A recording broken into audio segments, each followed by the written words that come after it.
I ended up transitioning to one of those Hollywood Boulevard street characters. I was Tinkerbell for quite a long time, 3 years.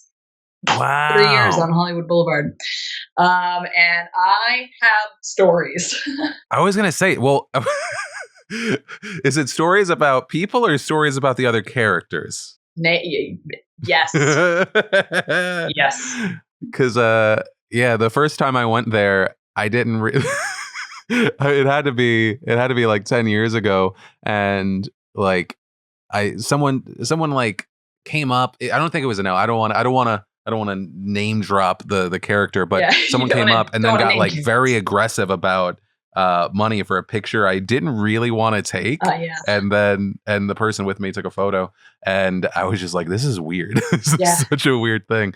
But so do you ever, okay, so I got to ask about this, because that's just, that's what? That's like 70 people in the past 10 years maybe have that experience out of everyone in the world. I don't know how many people cycle through that place. Yeah, it takes a certain kind. Okay, when you say it takes a certain kind, expand on that. Yeah, well, I look back and I honestly kind of marvel at the fact that, like, no one told me not to do this. No one was like, you're a young woman standing on the corner of Hollywood and Highland in a tiny green dress.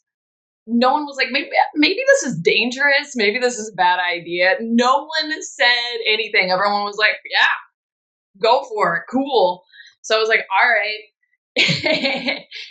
And the kind of mixture of people that are out there, you definitely had your people who were on hard times, people who were maybe homeless.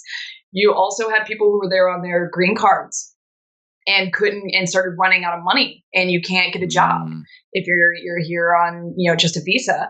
So they would strap on a costume and start making a little bit of cash so they could get a plane ticket back home.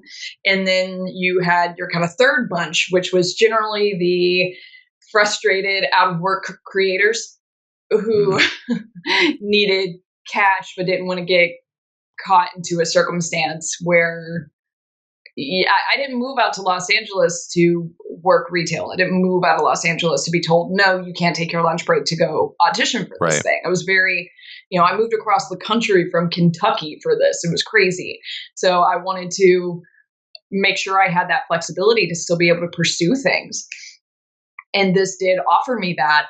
But yeah, you definitely ended up almost having your factions. And there were people who tried to take a little bit of pride in what we were doing. And the people who, like, you encountered, we colloquially started referring to them as the beggars, where they would force you to take a photo and then get you to tip them. Hey, you owe me money, you owe me money, you owe me money. I never did that. I just stood on the corner and just waited for people to approach me. And especially because I was dressed as Tinkerbell, I had a lot of young girls and kids who were coming up to me, and I didn't, I wasn't blind to that. I was like, this is a little girl who is wanting to have this amazing experience and is thinking that I'm Tinkerbell. So I would always try to do essentially I was like a budget Disney character, like trying to do the whole hello, how are you? Oh, come here. I've got a little bit of glitter for some fairy dust, and we're going to take 2 photos. Okay. So it was trying to always be nice and give them hugs and just trying to be kind in that way. And it always worked. It always worked fine. I didn't have to be aggressive with people, because if I took a few minutes with parents and their kids, you're a parent. They're like, she distracted them for 5 minutes. Here's $20. Thank you. Oh, I'll give you anything. But it was a wild time, and I did honestly try to make it a positive experience for anyone who was engaging with me. But on the other hand, I was standing on the corner of Hollywood Boulevard. So, you named it. I was propositioned for prostitution probably on the weekly. There was codes, there was lingo between us and the other street performers. We kind of had rules where we knew what to do. If you always had to stay across the double line in the sidewalk because if you stayed across the double line, that was public property. But if you crossed the double line, then you were on Kodak and Hollywood and Highland Mall property. I knew the beat cops, like it was this weird ecosystem, and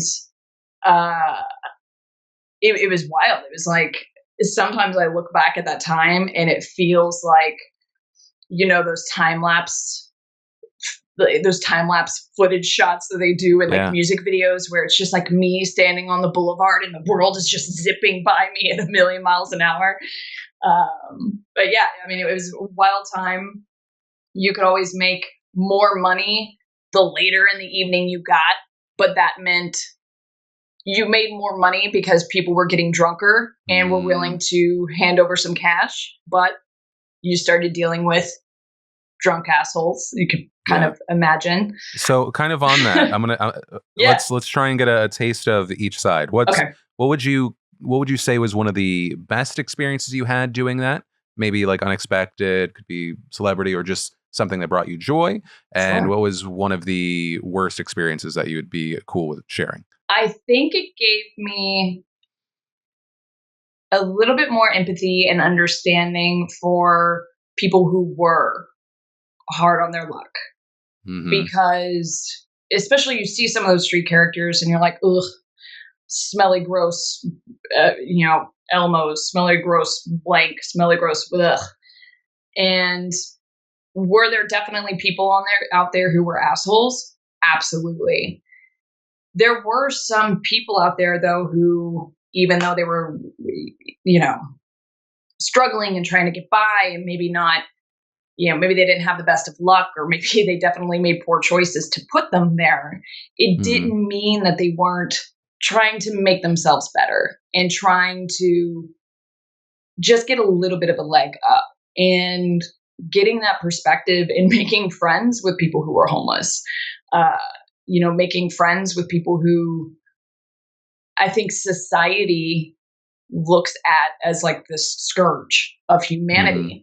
And like I said, there was for sure a subsect of people who had no business being out there interacting with the general public. It's probably dangerous, to be totally honest, to have them out there. But that it was not a generalization.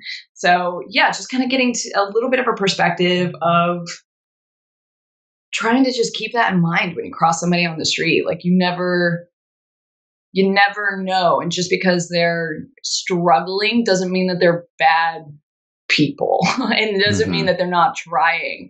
And it's easy to judge them of like, ooh, they're doing this thing that's kind of maybe taking advantage of the system or whatever, but like no one else is hiring them. No one else is giving them a shot. So this is them trying to take initiative and give themselves a shot. So I thought that was kind of fascinating, and I loved it. And hearing things, and then you would just talk to people who were actually like doing more of the homeless, just kind of begging on the street. Hey man, you have $5? Hey man, do you have $5? And I knew this one person out there who that was her game. And she had a dog with her. And she was like, yeah, dogs actually make you like double the cash, if you have a dog. And she had these hot spots, and she would start to tell you, she'd be like, yeah, I tend to hit like Pasadena on Friday nights. Like Pasadena's really good, but then I'll head over like Santa Monica Pier during like Saturday. She had places that she knew that were the hustle. I don't know, just it was wild to kind of get a little bit of a taste of kind of that other world that most people, like you said, don't know about and don't want to know about. They're comfier going, huh? So I very much valued kind of getting that perspective. Yeah. I mean, that's not a lot of people get that. I mean, you can get general struggle, but when things get ugly and there's no safety net and you and the people around you are experiencing that, there's watching it and living it. Yeah. And yeah, it's easy to judge. It's easy to judge when you're not in it. And it's like, what choices would you make if you were in those situations? Well, that's when there are nonviolent crimes and people talk about like these big sentences. I'm like, here's the thing. the only reason I'm helpful to society is because society, like, because the current system has worked out for me, and that's not the Sure. case for a lot of people. And so, like, if it's immigration, if I was like worried about my kids being at risk, I'd run to a fucking other country. I Oh, totally yeah. understand Yeah. that. I was like, if I had no money and no one would hire me and things were nasty, I'd steal. Like, I just, like, the only reason I'm an okay person is because society has allowed me to exist in this way. Yes, I busted my ass, but I also got lucky, and a lot of people don't get those opportunities or that luck. Yeah. Or don't figure out how to hold on to it. So no, I get that. Like, and when you were talking about the hotspots, I was like, I respect it. If you anything Yeah. you do, if you figure out a way to hustle and maximize, It's a hustle. Yeah. min max, go for it. Yeah. And like you said, like we busted our ass, you have busted your ass. It's just a different kind of hustle, you know? Yeah, different. Absolutely. There's another world where I became a drug dealer. There's Yeah. like, I get it. Yeah. I get it. I mean, there's But okay, so yeah, go ahead. so what would you say is the most? Oh wait, no, we already did. That was the positive. What is the most negative? The most negative would be I think kind of seeing the flip side in a way. We saw